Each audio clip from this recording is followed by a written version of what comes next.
You didn't choose that car. That car chose you. And the reason why reveals something uncomfortable about who you really are. There's a pattern that psychologists keep noticing.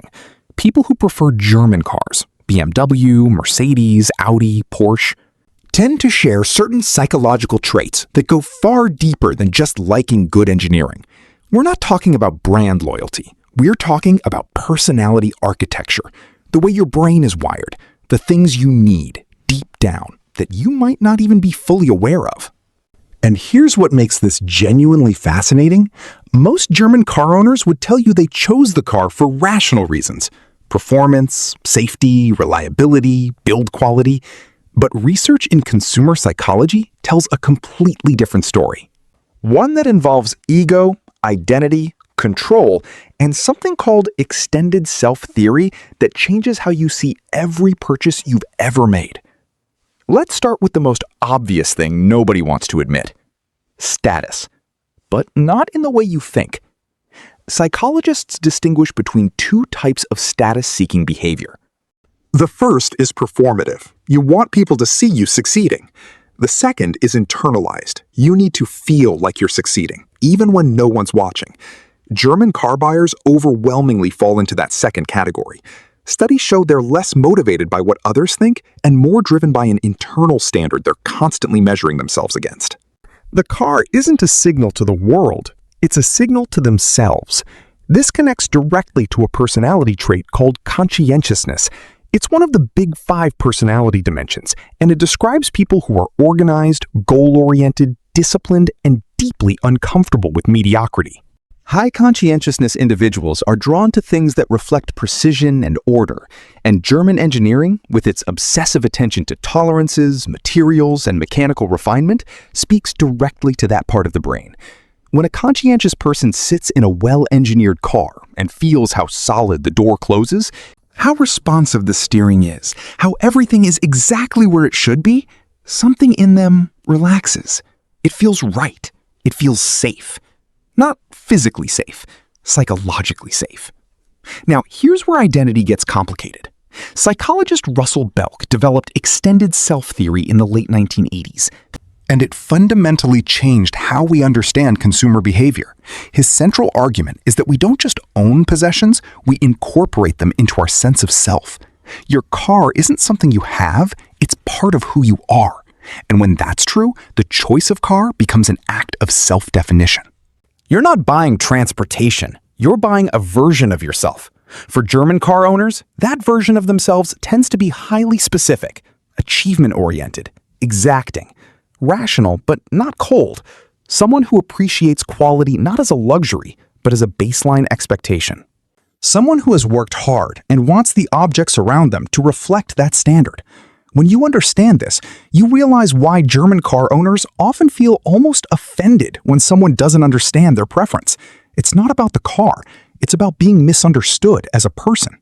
This also explains the brand tribalism you see. BMW drivers and Mercedes drivers don't just prefer different cars, they often see themselves as fundamentally different types of people. And they're not entirely wrong. Research shows BMW buyers tend to score higher in dominance and competitiveness.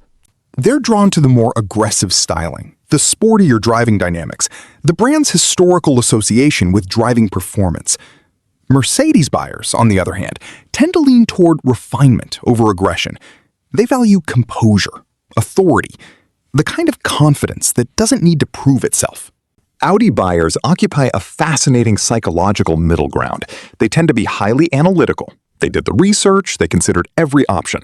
They arrived at their conclusion through what felt like a completely logical process. But here's the thing about highly analytical people. They're often the most susceptible to emotional decision-making precisely because they trust their own logic so completely.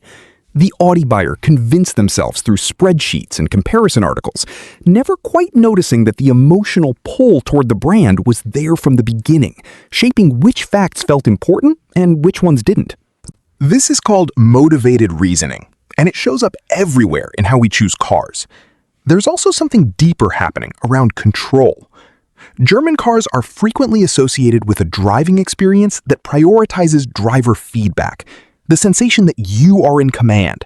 that the machine is responding to you, not operating independently of you. Psychologists have studied the human need for control extensively, and what they found is that people with high need for control, people who are uncomfortable with uncertainty, who feel anxious when outcomes are unpredictable, gravitate toward environments and objects that reinforce their sense of agency. A car that feels precise, responsive, and predictable isn't just pleasant to drive. For certain psychological profiles, it's deeply regulating. It actually reduces anxiety. This is why you'll often find that German car enthusiasts describe their relationship with their car in almost emotional terms. They talk about trust, about how the car never lets them down, about how it does exactly what they ask. That language isn't accidental. It reflects a genuine psychological bond that's been built through consistent, reliable experience. Now, let's talk about perfectionism, because this is where things get genuinely interesting.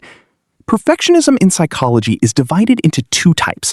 Adaptive perfectionism, where high standards motivate performance and lead to real achievement. And maladaptive perfectionism, where the fear of failure and imperfection creates anxiety, rigidity, and chronic dissatisfaction. German car owners tend toward the adaptive end of that spectrum. They hold high standards. They're willing to pay more for something better. They notice the difference between good and exceptional, and that difference matters to them.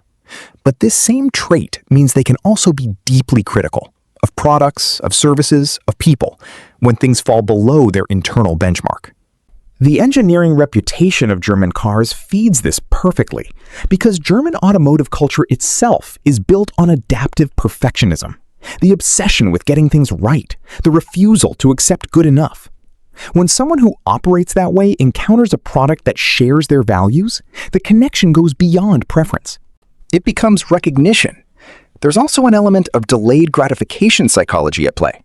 German cars are rarely impulse purchases. They involve research, comparison, waiting, saving.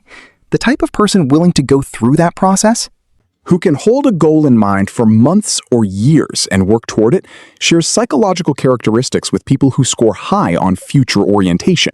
They think long-term. They invest rather than spend, and they expect durability in return, which is exactly what German automotive brands have historically promised. But it would be dishonest not to acknowledge the shadow side of all this. The same psychological profile that makes someone drawn to precision, control, and quality can also make them rigid, elitist, and dismissive. There are German car owners who have genuinely internalized a belief that their choice of vehicle reflects superior judgment, not just in cars, but in life. That their standards are simply higher than other people's. Psychologists recognize this as a form of compensatory narcissism, where external markers of taste and achievement are used to shore up a self-image that requires constant reinforcement. The car becomes armor, a way of announcing to the world and to themselves that they are a certain kind of person. Above average, discerning, successful. And the brands know this. German automotive marketing has for decades been built around the language of aspiration, rationality, and earned reward. You worked for this. You deserve this. This is the right choice for someone like you. It's incredibly sophisticated psychological targeting because it doesn't appeal to vanity directly. It appeals to your belief in your own good judgment, and that's far more powerful. So what does all of this mean? It means that the cars we choose, especially the ones we feel loyal to, the ones we defend in an argument, the ones that feel like an extension of ourselves, are never really about the cars. They're about who we believe we are, who we want to be, what we need the world to reflect back at us, and sometimes what we need to hide, even from ourselves. The most revealing thing about any preference isn't what it says about the product. It's what it says about the person choosing it.